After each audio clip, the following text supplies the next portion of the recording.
Opening the season at hosting the Gopher Invitational, obviously our only tournament that we host. You excited? Yeah, I can't wait. It's going to be my first, official, golf tournament here with the team as a head coach. And, it's played in town. Going to have a lot of supporters out there. And, I think the team is ready to play. Spring Hill's a great venue. And, I think it's going to be important that we get off to a good start here, in the fall season. 7th annual Gopher Invite, and you mentioned Spring Hill.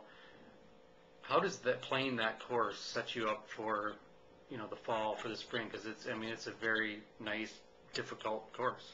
It's a demanding golf course. It really puts a premium on accuracy off the tee. It makes you think around the greens. I think it sets our team up to play some of the tougher venues that we play each and every week here, not only in the Big Ten, but across the country. You mentioned earlier your first tournament. Talk about your team, I guess. You have some returners, but you have some freshmen as well. It's going to be interesting to see. Tyler Lowenstein made the lineup this week, freshman from Wayzata. He's going to have a lot of supporters out there. I can't wait to see him compete. He's played the golf course a few times. Should be a little bit of an advantage. And then Robert Bell is playing well. David Haley's playing well. Eric Van Rooyen coming off a great last year. He'll be in the lineup, and expecting him to be a leader not only at the Gopher Invitational, but going forward. And then making up the lineup is Sean Z. And he's a real steady player. He's played the golf course a few times, and real good driver of the golf ball. I look forward to good things coming out of him also. The players that are playing their first tournament, I know you have individuals playing as well. What do you look for in these young players that have never played college golf before?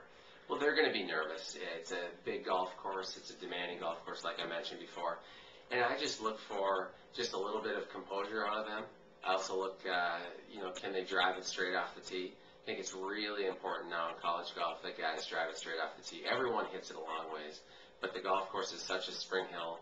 We go to a lot of tournaments at top 100 golf courses across the country, and they're narrow, they're tree lined, and you really have to, in order to score, you have to be able to put the ball in play. Your team as a whole, first event, kind of the same question. What are you looking for? What do you hope to get out? Obviously you want to win, but what do you hope to get out of this weekend? I want to see some consistency. I want to see some good play at the top. I think scores in the 60s at Spring Hill certainly haven't been something that has been done too much out there. But we have a team that can do it. We have a pretty poised team with 4 juniors in the lineup and 1 freshman. I just look for them to putt the ball consistently and really play as a team, win as a team, and compete as a team.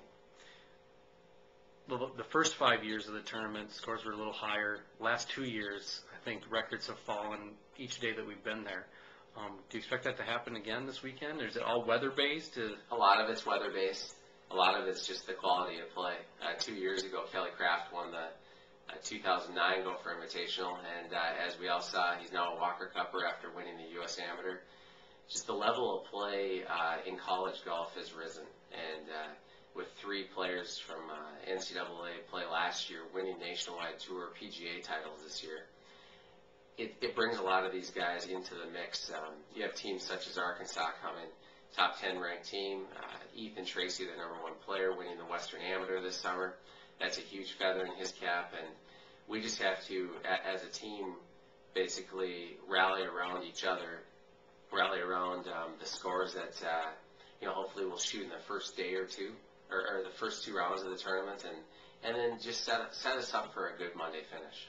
You mentioned your team, obviously. You just mentioned Arkansas. Any other teams that the fans should follow other than the Gophers? We have a great field this year. We're fortunate to have 8 of the top 50 preseason NCAA ranked teams. Iowa's coming into town, coming off a 10th place finish in the NCAA last year. They finished 6th last year in the Gopher Invitational. I'm sure they're hoping to improve upon that.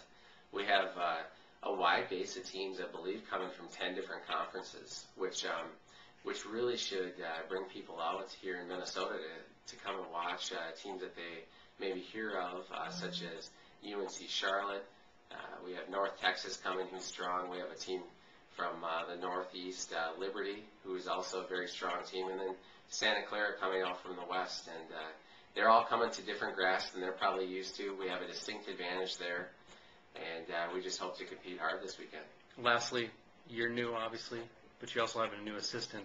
Talk about Tyler. I'm excited to have Tyler Stith join the program. Coming from University of Iowa, he has a 4-year background there on the collegiate coaching side, and he's helped Mark Hankins, the head coach there, take the team from 110th in the country to 9th in the country. Pretty speaks volumes of Tyler's recruiting and Tyler's on-course help with the guys, and I just think it's going to be a huge asset to me, not only in the recruiting side, but when we're out there with the guys, they're going to look to him for guidance as far as course management, and Tyler's going to bring something to the program that it really needs. You need 2 coaches out there now in college golf, and he played at the University of Iowa, has a real good playing background, and I'm excited about the possibilities of working with him for a long time.